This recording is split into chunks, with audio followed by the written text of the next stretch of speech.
저는 앞으로 몇 주간 십자가와 부활의 믿음 안에 사는 행복이란 큰 주제로 우리 성도님들과 함께 말씀을 나누고자 하는데요. 오늘은 그 첫 번째 주제, 머무름에 관해서 우리 함께 살펴보도록 하겠습니다.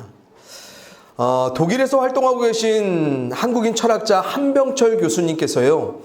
독일에서는 2010년에 그리고 한국에서는 2012년에 출간해서 독일뿐만 아니라 우리나라에도 아주 뜨거운 반응을 일으켰던 책이 한 권 있는데요. 그 제목이 바로 피로사회라는 책입니다.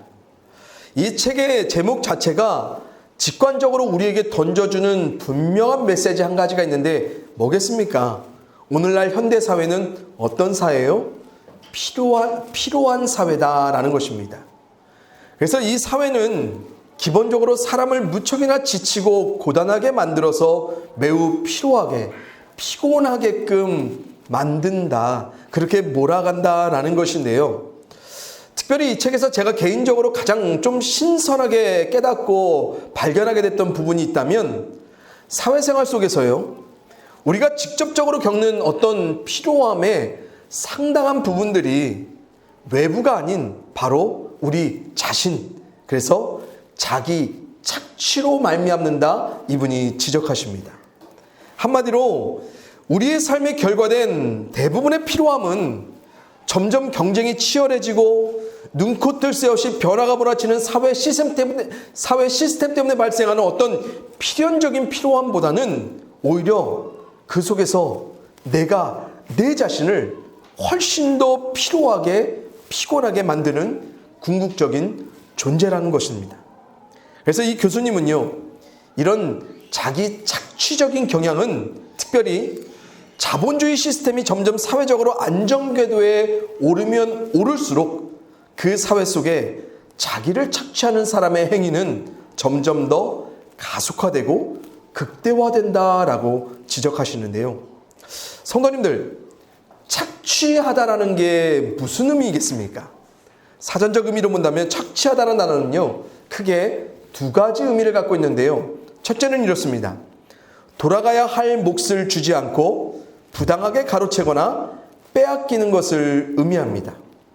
그런데 한 교수님께서 이 책에서 의도하신 자기 착취적인 현대인의 모습은 이런 의미와는 좀 사뭇 다른 것 같습니다. 그래서 우리는 착취하다라는 단어의 두 번째 의미에 좀 주목해 봐야 할 것입니다. 그것은 바로 무엇이냐면 억지로 누르거나 비틀어서 짜내다라는 것이 착취하다라는 단어의 의미입니다.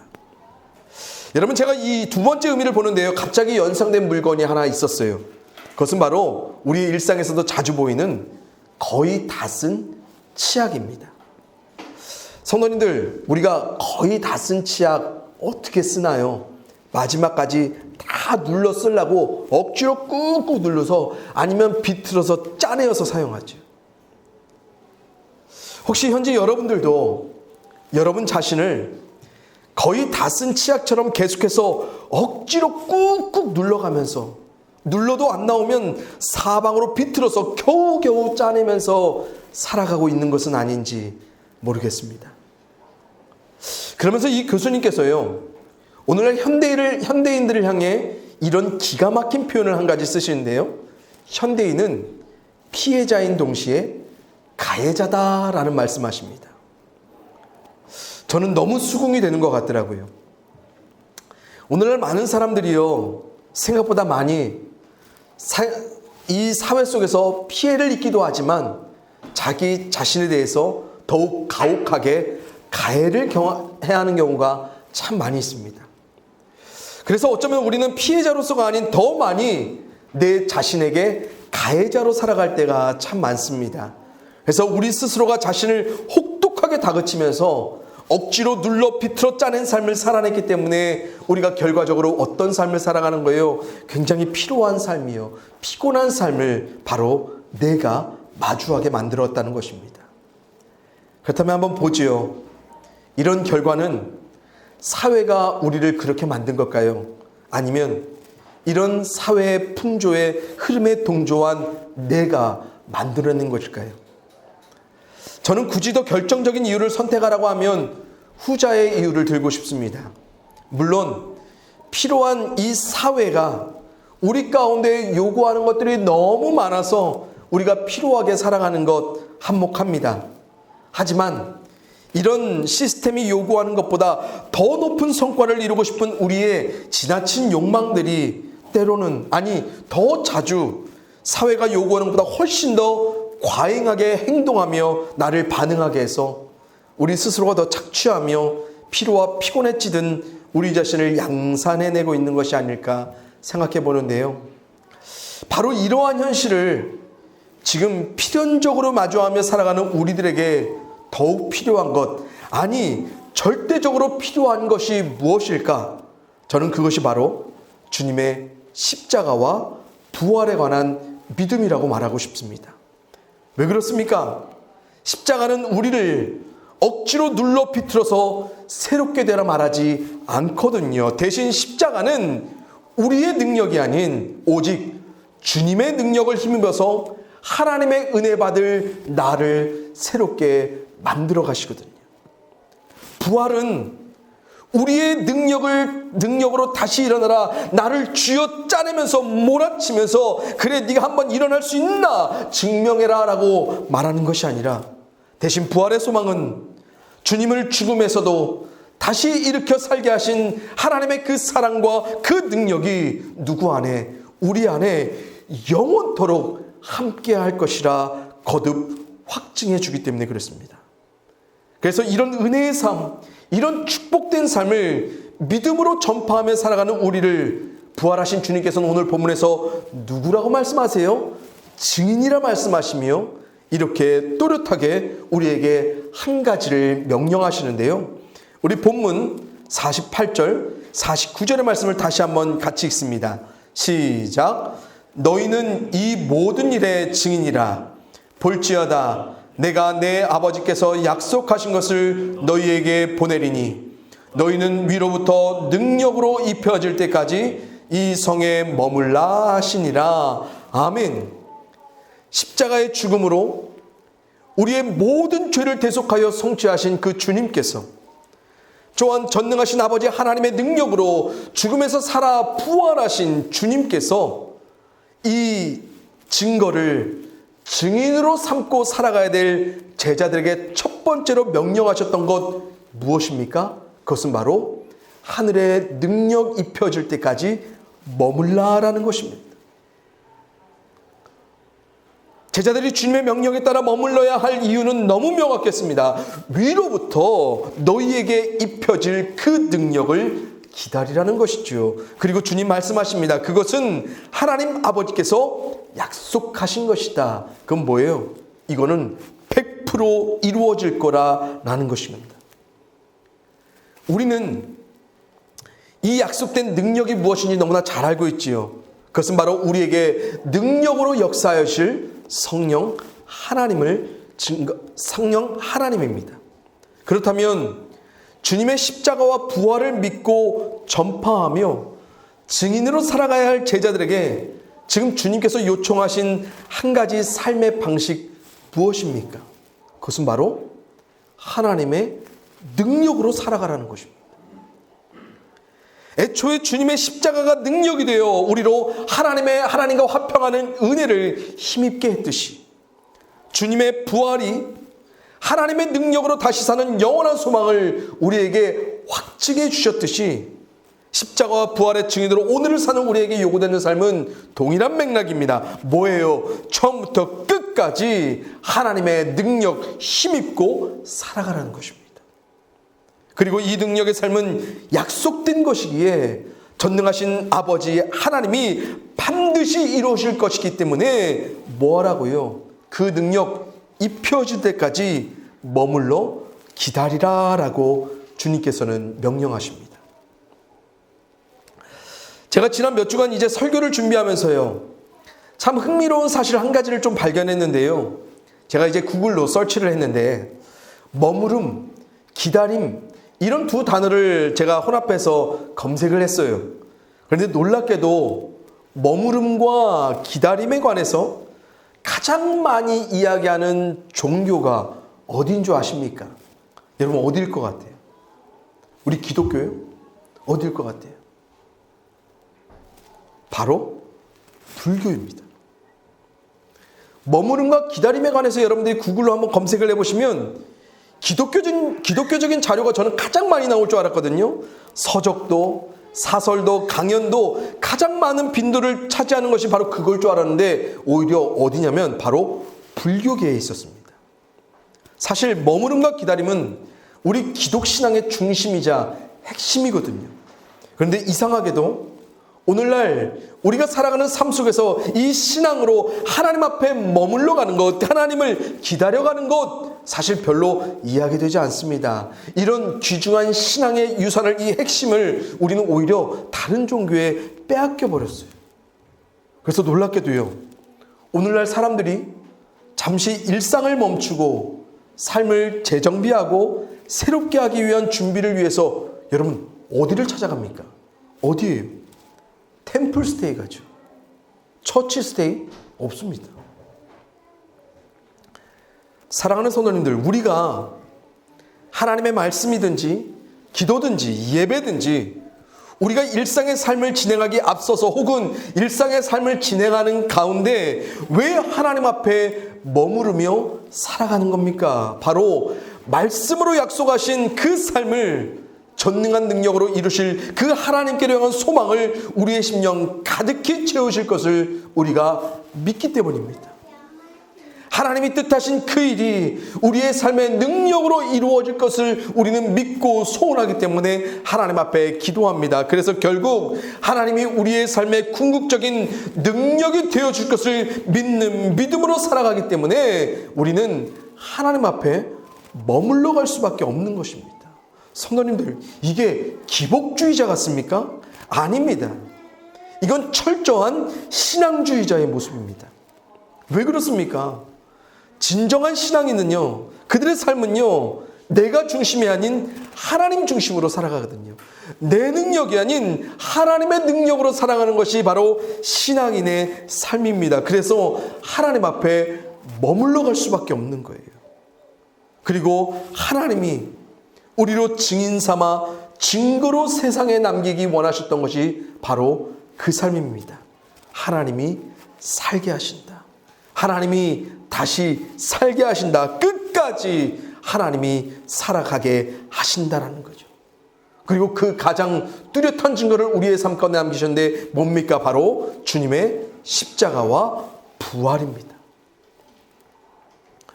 여러분, 하나님의 능력으로 사는 삶은요, 오늘 본문에서 주님께서 명령하시기 이전부터 이미 오랜 시간 하나님이 자신의 백성들 가운데 요청하시고 요구하시고 하나님이 증명하시고자 하셨던 삶이었음을 우리는 거듭 주목해야 되는데요. 그래서 하나님이 이스라엘 가운데 이렇게 말씀하셨습니다. 우리 조금 길지만 같이 한번 읽어볼까요? 신명기입니다. 시작. 너희보다 먼저 가시는 너희의 하나님 여호와께서 애굽에서 너희를 위하여 너희 목전에서 모든 일을 행하신 것 같이 이제도 너희를 위하여 싸우실 것이며 광야에서도 너희가 당하였거니와 사람이 자기의 아들을 안는 것 같이 너희 하나님 여호와께서 너희가 걸어온 길에서 너희를 안으사 이곳까지 이르게 하셨느니라 하나 이 일에 너희가 너희의 하나님 여호와를 믿지 아니하였도다. 그는 너희보다 먼저 그 길을 가시며 장막 칠 곳을 찾으시고 밤에는 불로 낮에는 구름으로 너희가 갈 길을 지시하신 자이시니라. 아멘. 여러분, 이 말씀에서 우리가 주목해야 될 단어가 무엇입니까? 바로 먼저라는 단어고요. 그 다음에 우리가 좀 경계하며 주의하며 주목해야 될 것이 무엇입니까? 그것을 믿지 않았던 이스라엘에 관한 것입니다. 여러분, 이스라엘에 가야 할 삶은요, 언제나 하나님이 먼저 가시는 삶입니다. 그래서 그분이 능력으로 그들로 걷게 하실, 그들로 가게 하실 것을 믿으며 살아가는 자들, 그것이 바로 하나님의 백성 이스라엘이 삶을 살아내는 삶의 방식입니다. 그러기에 전능하신 하나님이 먼저 어디로 가게 하실지 그들은 언제나 하나님 앞에 머물러야 됩니다. 하나님의 임재의 상징인 구름이 머무는 그곳에 이스라엘은요, 심지어 어떻게 했는지 아십니까? 하루, 어떨 땐 이틀, 어떨 때는 몇 달, 몇 년이든지 하나님이 움직이시지 않으면 꼼짝하지 않고 그 광야에 주님의 임재의 상징인 구름이 움직임에 따라 그들은 머물며 살아갔습니다. 왜 그렇습니까? 하나님의 능력 아래 머물며 사는 것, 하나님의 능력으로 이끄시는 그곳에 머물러 가야지만 거기에 땅이 있고 거기에 열매가 있고 거기에 소산이 있고 그곳에 축복이 있고 승리가 있고 내 삶의 모든 것들, 나로 다시 살게 할 모든 것들이 바로 거기에만 있기 때문에 그렇습니다. 바로 이것을 하나님은 이스라엘을 통해 세상에 증거하기를 원하셨던 것입니다. 제가 개인적으로 조금 안타깝게 여기는 부분이 있다면 십자가와 부활에 관한 믿음을 가진 우리들에게 하나님의 약속 따라 그분의 능력 힘입어 살아가야 될 이 머무름에 관해서 왜 우리가 재차 끊임없이 더 나은 이유와 동기를 설명해야 되는지, 왜 하나님 앞에 머물러 가는 것이 프로그램화돼서 억눌러 짜내듯이 실행되어야 하는지 저는 가끔씩 너무 의문스러울 때가 있습니다. 그리스도인이라면, 참된 하나님의 백성과 자녀라면 하나님 앞에 머물러 가는 것은 너무너무 당연한 것이거든요. 너무너무 자연스러운 것이어야 되거든요. 근데 우리에겐 그렇지 않을 때가 많아요. 만약 그렇다면 우리 자신을 한번 돌아봤으면 좋겠습니다. 두 가지예요. 첫째, 애초에 내가 하나님의 능력에 대한 믿음이 없거나, 아니면 하나님의 능력 힘입어 살아가야 될 이유가 더 이상 나에게 없기 때문에, 즉 내가 능력이 되고 하나님 대신해서 다른 것이 내 삶 가운데 능력이 됐기 때문에 나는 더 이상 하나님 앞에 머무르지 않아도 된다라고 생각하기 때문에 그런 것이 아닐까 한번 생각해 봤으면 좋겠습니다. 여러분, 미국에 소울 셰퍼딩이라는, 우리말로 번역하면 영혼의 지킴, 보살핌 정도로 번역할 수 있겠는데요, 이 단체를 운영하셨던 빌 콰르티에르라는 분이 계신데, 이분이 지금은 작고하신 세계적인 영성신학자 달라스 윌라드라는 분과 나눴던 대화를 글로 남기셨는데, 이 글에서 한 가지 자신의 경험을 이렇게 증거하십니다. 2007년에 어떤 컨퍼런스에서 달라스 윌라드라는 교수님을 만나고 그분이 자신에게 이렇게 물었다고 해요. 만약 당신이 예수님에 관해 한 단어로 묘사한다면 어떤 것이 되겠습니까? 라고요. 다시 말하면 예수님을 딱 한 단어로 꼽아 설명한다면 무엇일까? 라고 물었다는 것입니다. 그래서 이 질문을 받은 그 빌이라는 분이요, 온갖 생각을 떠올리면서, 그래, 예수님 하면 사랑, 긍휼, 십자가, 부활, 주님, 거룩, 이런 여러 단어들을 떠올리다가요, 딱 하나를 선택해야 되는데 뭘 할까? 라며 고민하던 중에 조용한 기도라고 답했다고 합니다. 그러자 이 대답을 들은 달라스 윌라드 교수님이요, 천천히 자신의 답을 이렇게 얘기했다고 해요. 예수님을 한 단어로 묘사하면 바로 릴렉스다라고요. 여러분, 릴렉스 무엇입니까? 느긋한 거죠. 편안한 겁니다. 릴렉스는 스트레스가 없는, 우리의 모든 것들이 이완된 아주 편안한 상태를 말합니다. 성도님들 어떠십니까? 여러분들은 예수님이 이렇게 릴렉스한 삶을 살아가셨다고 한번 생각해 보신 적이 있으십니까? 여러분, 우리 모두는 대체로, 저도요, 예수님이 이 땅 가운데 매우 숨가쁘게 사역하며 사셨던 분으로 기억하며 살아왔습니다. 그래서 33년의 짧은 이 땅의 삶 가운데 겨우 3년이 채 되지 못하는 공생애를 사신 주님이시기 때문에 바로 그 3년 안에 주님은 정말 우리말대로 빡세게, 정말 정신없이 급하게 사역을 감당하셨다고 우리는 생각합니다. 그리고 우리는 이런 식의 예수님을 쫓아 살아내야 한다, 많이 도전받으며 살아왔습니다. 그리고 늘 이와 같은 관점으로 예수님을 이해하고 있던 그 빌이라는 분이요, 도대체 어떻게 감히 우리 주님의 삶을 릴렉스, 어떻게 느긋하고 평안했어? 라고 규정할 수 있을까라며 이 답이 도저히 용납이 안 돼서요, 그 이에 예수님의 행적이 기록된 복음서를 온통 뒤지기 시작했다는 것입니다.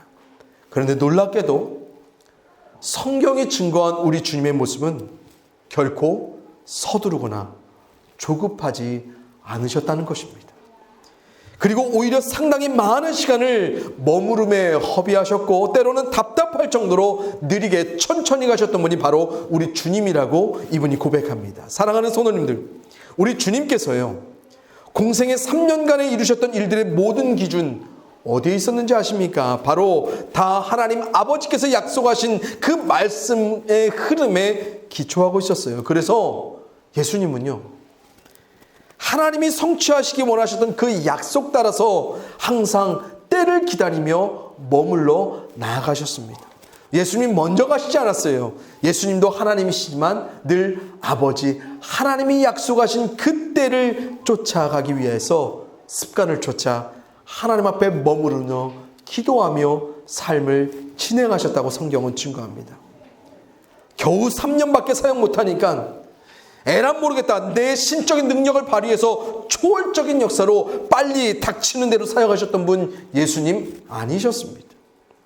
이 세상의 모든 사람들을 다 고치고 회복시킬 수 있는 능력 충만한 주님이셨지만 이 세상 모든 것을 돌아다니면서 다급하게 사역을 무리하게 진행하신 적이 단 한 번도 없으셨습니다. 그래서 주님께는요, 오히려 바쁠 때 한적한 곳에서 기도하며 머물르셨고요, 사람이 구름대같이 자신에게 찾아오실 때 오히려 돌아가셔서 한적한 곳에 머무셨고요, 급한 결과가 필요한 자리가 있으면 오히려 천천히 지체하시듯이 기다리며 가셨습니다. 그리고 가장 급한 일이 필요할 그때에 오히려 주님께서는 십자가의 죽음으로 하나님 앞에 머물러 가셨습니다. 그리고 하나님의 약속과 전적인 능력에 기댄 완전한 머무름과 기다림을 의미하는 십자가의 죽음 그리고 부활의 역사로 주님께서는 당신께서 우리에게 명령하기 이전에 먼저 하나님 앞에 철저하게 머무르셨던 자신을 우리의 삶에 확실한 증거로 남겨주셨습니다. 사랑하는 성도님들, 그래서 주님께서는 우리에게 이렇게 말씀하시는데요, 제가 읽어드립니다. 수고하고 무거운 짐진 자들아 다 내게로 오라. 내가 너희를 쉬게 하리라. 평안을 너희에게 끼치노니 곧 나의 평안을 너희에게 주노라. 내가 너희에게 주는 것은 세상이 주는 것과 같지 아니하니라. 너희는 마음에 근심하지도 말고 두려워하지도 말라. 아멘. 사랑하는 성도님들, 하나님 앞에 머물러가는 우리의 삶의 시간은요, 우리의 수고하고 무거웠던 모든 짐을 그분께 맡기며 가는 쉼의 자리입니다. 그 자리는 주님을 위해 우리가 일하기 위해 머무는 자리라기보다는 근본적으로 그분이 우리에게 능력 되어 주시기를 바라며 바로 누구를 쉬게 하는 거예요? 나를 쉬게 하는 자리가 바로 하나님 앞에 머물러 가는 것입니다. 그리고 우리의 모든 근심, 두려움, 그걸로 말미암아 필요한 내 삶에서 오직 하나님 앞에 머물러 갈 때 오직 하나님만이 주실 수 있는, 이 세상이 주는 것과는 완전히 다른 오직 하나님만이 주실 수 있는 그 마음의 평안을 얻는 것, 그것이 바로 하나님 앞에 머물러 가는 삶입니다. 그래서 우리가요, 하나님 앞에 머물러 간다는 것은 우리가 흔히 말하는 것처럼 우리 마음 먹은 대로 살지 않겠다는 우리의 믿음이자 우리의 결연한 의지이자 결단인 것입니다. 우리가 살아가는 삶이지만 이 삶이 내 손에 놓여진 것이 아닌 그분의 손에, 우리의 삶 속에 이루어져야 할 것이지만 그것이 하나님의 뜻과 그분의 능력으로 이루어져야 할 것을 우리가 믿기 때문에 우리는 언제나 믿음으로 먼저 하나님 앞에 머물러야 하는 것입니다.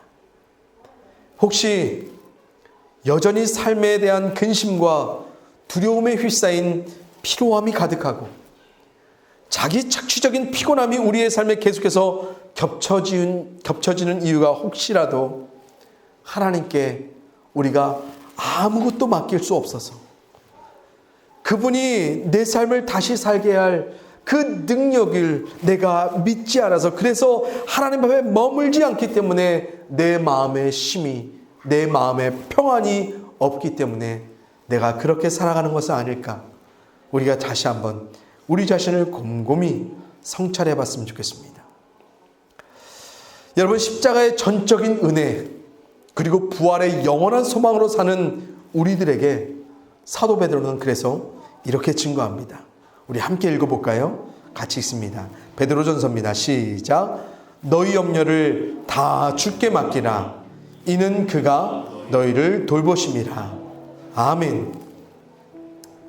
십자가의 은혜를 믿고 부활의 소망을 믿는 우리 성도님들의 귀한 삶에 이 말씀을 꼭 붙잡고 살아가는 은혜가 충만하게 임하기를 간절히 소원합니다. 하나님이 내 삶의 모든 염려와 걱정과 근심을 맡아주시는 그 삶이 내게 확증되었다. 그래서 나는 언제든 내 삶의 모든 것들을 맡기기 위해, 그분의 돌보심을 얻기 위해 나는 하나님 앞에 믿음으로 머물겠다라는 그 분명한 삶의 고백이, 그 실천이 우리 성도님들에게 충만하기를, 그래서 하나님으로 말미암아 행복하게 되는 그 삶의 은혜를 우리가 영원토록 누려갈 수 있기를 이 시간 주님의 이름으로 간절히 축원을 드립니다. 무한한 능력으로 우리의 삶을 돌봐가시는 하나님을 우리가 오늘도 온전히 신뢰하며 그 하나님의 영광만을 바라며 살아가기를 간절히 소원합니다. 오직 하나님만이 능력되어 주심을 우리로 분명히 알리시기 위해 주님을 통해 십자가의 은혜로 하나님과 우리를 화목하게 하시고, 하나님이 주님을 다시 일으키신 부활의 사건으로 우리에게 영원한 소망을 허락하여 주신 그 하나님, 우리가 그 하나님을 삶에 증거하는 증인으로 살아가게 하시기 위하여서 우리로 하나님만을 붙잡고 하나님이 내 삶에 온전한 능력 되어 줄 것을 믿으며 살아가라. 오늘도 우리 가운데 명령하셨사오니 우리가 그 명령 따라 날마다 우리에게 능력이 되어 줄 그 하나님 앞에 머물러 갈 수 있게 하여 주시옵소서. 아버지 하나님, 우리 모든 성도님들 언제든 하나님이 먼저 가시는 삶, 그렇기 때문에 하나님 뒤에 머물며 하나님 일하여 주실 그때까지 믿음으로 기다릴 수 있는 삶, 어떠한 염려와 걱정과 근심이, 두려움이 우리의 삶을 압도할지라도 그 속에서 언제나 하나님께 모든 것들을 맡기며 머물러 갈 수 있는 믿음이 우리 가운데 충만하게 하여 주시옵소서.